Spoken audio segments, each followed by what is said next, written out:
నేడు తెలంగాణ కేబినెట్ సమావేశం జరగనుంది. మధ్యాహ్నం 2 గంటలకైతే ఈ సమావేశాన్ని ఏర్పాటు చేయనున్నట్లయితే తెలుస్తుంది. సీఎం రేవంత్ రెడ్డి అధ్యక్షతన మధ్యాహ్నం 2 గంటలకైతే రాష్ట్ర మంత్రివర్గ సమావేశం కానుంది. ఈ భేటీలో ముఖ్యంగా బీసీ రిజర్వేషన్లు, ఎస్సీ వర్గీకరణ తదితర అంశాలపైన మాట్లాడే అవకాశం ఉంది. ఇటీవల సీఎం రేవంత్ రెడ్డి పలువురు మంత్రులతో కలిసి ఢిల్లీ వెళ్లే ప్రధానితో మోడీతో రాష్ట్రంలో పలు కీలక ప్రాజెక్టులపై చర్చించారు. వాటిపై రాష్ట్ర మంత్రివర్గంలో సీఎం చర్చించనున్నారు. అదేవిధంగా మార్చి 8వ తారీఖున అంతర్జాతీయ మహిళా దినోత్సవం సందర్భంగా పురస్కరించుకొని రాష్ట్రంలో మహిళా అభివృద్ధి కోసం చేకూరేలా కొన్ని కొత్త పథకాలను తీసుకురానున్నట్లయితే సర్కార్ నిర్ణయం తీసుకుంది.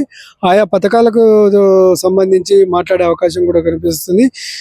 ఆయా పథకాలపై కూడా కేబినెట్లో చర్చిస్తున్నారు. అయితే బడ్జెట్ సమావేశాలు దగ్గర పడుతుండటంతో రాష్ట్రంలో ప్రభుత్వం కీలక నిర్ణయాలు తీసుకునే దిశగా అడుగులు వేస్తుంది. అలాగే బడ్జెట్ అంశాలు కూడా ఈ నెలలో ప్రవేశపెట్టిన నేపథ్యంలో ఈ విషయంపై కూడా చర్చించే అవకాశం తెలుస్తుంది. ప్రభుత్వం ప్రతిష్టాత్మకంగా తీసుకున్న బీసీ రిజర్వేషన్ బిల్లుకు బడ్జెట్ల సమావేశంలో ఆమోద ముద్ర వేయనున్నారు.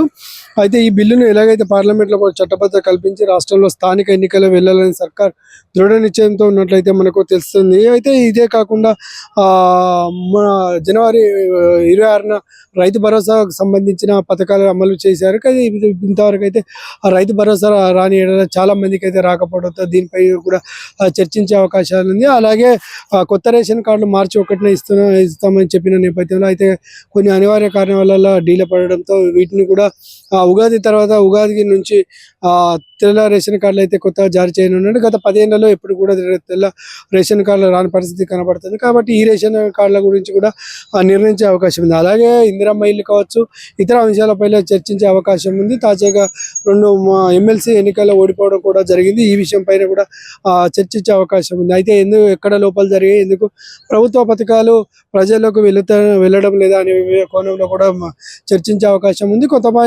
కొంతమంది మంత్రులపైన వేటు పడే అవకాశం కూడా కనిపిస్తుంది.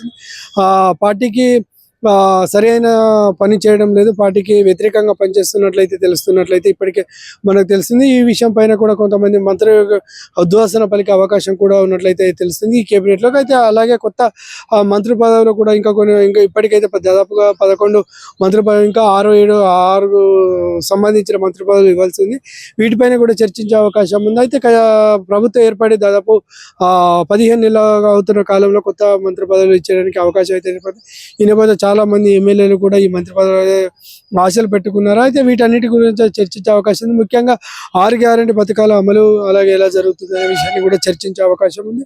ఇంకొక విషయం ఏంటంటే కొత్త రైతు బంధు విషయంలో కూడా చాలా జాప్యం జరుగుతున్న అయితే ఎక్కడ జరుగుతుంది అనే విషయాన్ని కూడా చూసుకోవచ్చు. అయితే అలాగే రైతు దిక్చూసి అనేది ఒక కొత్త యాప్ను కూడా, భూభారతి అనే ఒక కొత్త యాప్ను కూడా ఈ భూభారతి విషయంలో కూడా ఎలా జరుగుతుంది ఇలా దాదాపుగా ప్రభుత్వం ప్రవేశపెడుతున్న ప్రతి ఒక్క పథకం పైన చాలా సేపు చర్చించే అవకాశం ఉంది. మధ్యాహ్నం 2 గంటలకు సీఎం రేవంత్ రెడ్డి అధ్యక్షతన జరిగే అవకాశం, దాదాపు మంత్రులందరూ ఇతర నాయకులు దీనికి సంబంధించిన పిసిసి అధ్యక్షులు కూడా పాల్గొనే అవకాశం ఉంది. కాబట్టి ఆ మంత్రులు కూడా దీనికి హాజరయ్యే అవకాశం. నిన్న మొన్నటి వరకు ఎమ్మెల్సీ ఎలక్షన్లో బిజీ ఉన్న మంత్రులు నేడు ఈ సమావేశానికి హాజరు కానున్నారు. అయితే తెలంగాణ, నల్గొండ ఇతర జిల్లాల్లో జరిగిన ఎమ్మెల్సీ ఎన్నికల్లో కాంగ్రెస్ అయితే ఘోర పరాజయం అయితే ఈ పరాజయం పైన ప్రశ్నించే అవకాశాలు కూడా కనబడుతున్నాయి. అయితే ఇద్దరు మంత్రుల నుండి 4 ఎమ్మెల్యేలు కాంగ్రెస్ కూడా సెకండ్ లీడ్ రావడంతో ముఖ్య నాయకులు కూడా దీనిపైన అసహనం వ్యక్తం చేస్తున్న పరిస్థితి. ఏం జరిగిందనే విషయాన్ని కూడా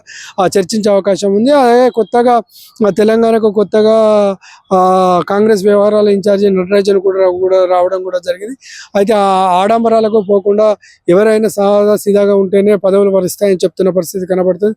చాలా మంది డబ్బు వ్యామోహాలు చూపించి ఎరవేసి పదవులు కొట్టే అవకాశాలు ఇవన్నీ పనిచేయని చెప్పిన పరిస్థితి కనబడుతుంది. అయితే ఈ విషయం పైన కూడా చర్చించే అవకాశం, ఇలా 1-2 కాదు దాదాపు చాలా తెలంగాణలో పలు సమస్యలు అయితే ఉన్నాయి. ఇప్పుడు పంట నీరు కూడా రాకపోవడం, చాలా మంది వస్తున్న సమ్మర్లో నీటి ఎద్దడి ఉండే అవకాశం ఉన్న నేపథ్యంలో ఈ నీటి కొరత లేకుండా కూడా చూసుకునే అవకాశం, ఇలా పలు అంశాలపైన చర్చించే అవకాశం ఉంది. అలాగే సీఎం మోడీతో ప్రధానమంత్రి సీఎంతో మోడీ కలిసిన పరిస్థితి నేపథ్యంలో ఇతర అంశాలు కీలక నిర్ణయాలు తీసుకునే అవకాశం కనిపిస్తుంది. వీటన్నిటిని అయితే ఈరోజు మధ్యాహ్నం 2 గంటల ఇతర మంత్రులతో పాటు సహచార మంత్రులతో కలిసి రేవంత్ రెడ్డి చర్చించే అవకాశం ఉంది. ఏది ఏమైనప్పటికీ తెలంగాణలో అయితే కాంగ్రెస్కు తగ్గుముఖం పట్టిన అవకాశం కూడా కనిపిస్తున్న నేపథ్యంలో వీటిపైన ముఖ్యంగా చర్చించే అవకాశం అయితే మనకు కనబడుతుంది.